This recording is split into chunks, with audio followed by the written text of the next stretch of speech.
Binance में account open कैसे करें, आज की इस वीडियो में आपको स्टेप बाय स्टेप बताने वाला हूं। सबसे पहले इसमें लगने वाले डॉक्यूमेंट के बारे में बता देता हूं। तो देखो, इसमें कोई भी फिजिकली डॉक्यूमेंट नहीं चाहिए और ना ही इसमें कोई लाइव सेल्फी या फिर वीडियो लगता है। तो अगर आप किसी दूसरे व्यक्ति का भी अकाउंट ओपन करना चाहें तो बस उसको डिटेल आपको भेजनी है और आप किसी फैमिली मेंबर या फिर दोस्त का अकाउंट ओपन कर सकते हैं। तो देखो दोस्तों, इसमें रिक्वायरमेंट होगी ईमेल एड्रेस की एंड मोबाइल नंबर की। अगर आप अपना ईमेल आईडी रजिस्टर्ड नहीं करना चाहते तो ओनली मोबाइल नंबर से भी काम हो जाएगा। एंड आपका आधार कार्ड नंबर चाहिए, अगर आपको याद है तब भी काम हो जाएगा, मोबाइल में फोटो डला है तब भी आपका काम हो जाएगा। फिर इसके बाद दोस्तों डिजी लॉकर की रिक्वायरमेंट होती है। डिजी लॉकर के थ्रू ही आपका पैन कार्ड एंड आपका आधार कार्ड मतलब कि एड्रेस वगैरह सारी चीज़ें वहीं से वेरीफाई होता है। तो अगर आपके पास डिजी लॉकर का अकाउंट नहीं है तो पहले उसको क्रिएट कर लीजिए, क्योंकि उसके थ्रू प्रोसेस को करना बहुत आसान होता है। बस अगर आपके पास इतनी चीज़ें हैं तो आप अपना अकाउंट ओपन कर सकते हैं। आइए आपको मैं स्टेप बाय स्टेप प्रोसेस बताता हूं। आप किसी फेक ऐप को डाउनलोड ना कर लें या फिर किसी फेक वेबसाइट पर ना चले जाएं। इसीलिए आपकी सेफ्टी के लिए और आपकी हेल्प के लिए अपना रेफरल लिंक मैंने इस वीडियो के डिस्क्रिप्शन में दिया है, तो आप उसके थ्रू अपना बाइनेंस का अकाउंट ओपन कर सकते हैं। तो आप डिस्क्रिप्शन में दिए गए लिंक पर क्लिक करना, तो आपको इस तरीके से कुछ कुकीज का ऑप्शन आएगा, तो इसको परमिशन दे देना, मतलब कि एक्सेप्ट कर लेना, कंटिन्यू करना। एंड फिर इसके बाद क्लिक टू बूस्ट पर क्लिक करना या फिर ऊपर जो साइन अप का ऑप्शन दिख रहा है आप इस पर क्लिक करना। फिर इसके बाद दोस्तों साइन अप करने के लिए मल्टीपल ऑप्शंस हैं। यहाँ पर मैं इसको मैनुअली करना चाहूँगा, मतलब कि मोबाइल नंबर या फिर ईमेल आईडी के थ्रू। चलिए मैं इसको मोबाइल नंबर के थ्रू करता हूँ।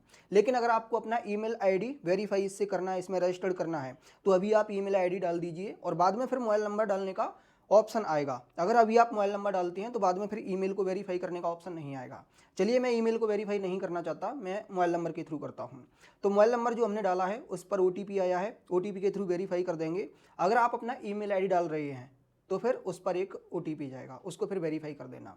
अब हमें यहाँ पर कंटिन्यू करना है, फिर अपना पासवर्ड क्रिएट करना है।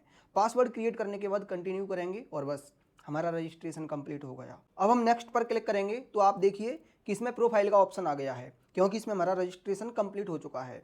जब हम प्रोफाइल पर क्लिक करेंगे तो ये बताएगा अनवेरीफाइड, तो हम इसको यहाँ से वेरीफाई कर सकते हैं। या फिर ये जो 3 लाइन है इस पर क्लिक करके यहाँ पर डाउनलोड का ऑप्शन आ रहा है, तो हम बाइनेंस का ऐप डाउनलोड करके फिर इसके थ्रू भी प्रोसेस कर सकते हैं। चलिए यहाँ पर मैं ऐप को डाउनलोड कर लेता हूँ। तो देखिए हमारा एंड्रॉयड फोन है, इसीलिए एंड्रॉयड डाउनलोड का ऑप्शन आ रहा है। अगर आपका आईफोन है तो फिर आपका अलग आएगा।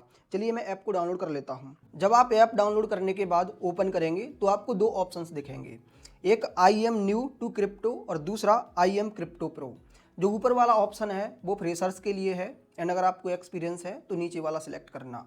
मैं इसमें ऊपर वाला सिलेक्ट करूंगा। अब क्योंकि इसमें हम रजिस्ट्रेशन पहले से कर चुके हैं तो यहाँ पर हम इसमें लॉगिन करेंगे, और लॉगिन करने के लिए हमने मोबाइल नंबर के थ्रू रजिस्ट्रेशन किया था, तो अभी इसमें मोबाइल नंबर डालेंगे एंड इसको कंटिन्यू करेंगे। फिर हम इसमें पासवर्ड डालेंगे और फिर से कंटिन्यू करेंगे। तो देखिए हम इसमें लॉगिन हो चुके हैं। अब यहाँ पर ये हमारा रेसिडेंसी, कंट्री एंड नेशनलिटी के बारे में पूछ रहा है, तो अकॉर्डिंग टू इंडियन यहाँ पर सारी चीज़ें सिलेक्ट हैं।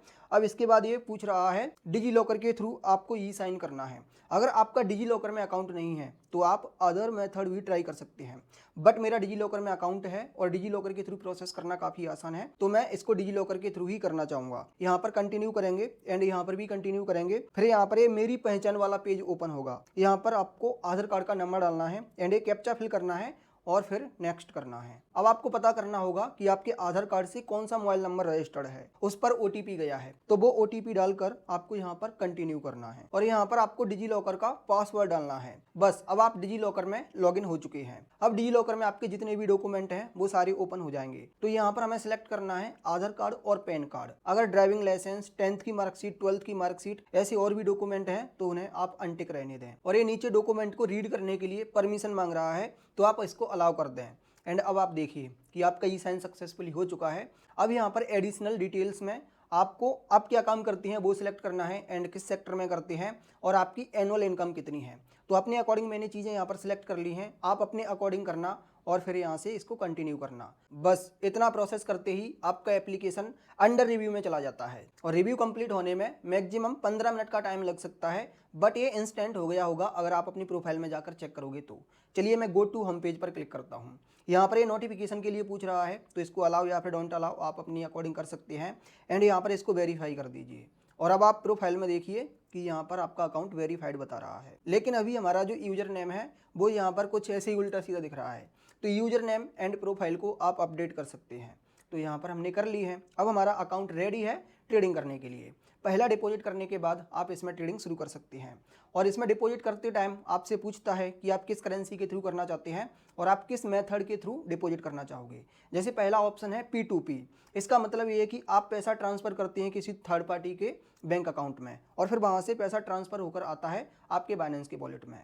एंड दूसरा है ऑन चेन डिपॉजिट। इसका मतलब ये है कि आप किसी दूसरे एक्सचेंज से या फिर किसी क्रिप्टो वॉलेट से फंड ट्रांसफ़र करके बाइनेंस में लाते हैं। और तीसरा ऑप्शन है receive crypto from Binance user. मतलब कि किसी बाइनेंस यूजर से आप क्रिप्टो ट्रांसफ़र कर सकते हैं अपने अकाउंट में और फिर उसके थ्रू आप ट्रेडिंग कर सकते हैं। अगर आप जानना चाहते हैं कि बाइनेंस में किस तरीके से फंड ट्रांसफ़र करते हैं तो आप कमेंट में लिखना बाइनेंस फंड ट्रांसफ़र, तो इस पर मैं आपको डिटेल्ड वीडियो बना कर दूंगा।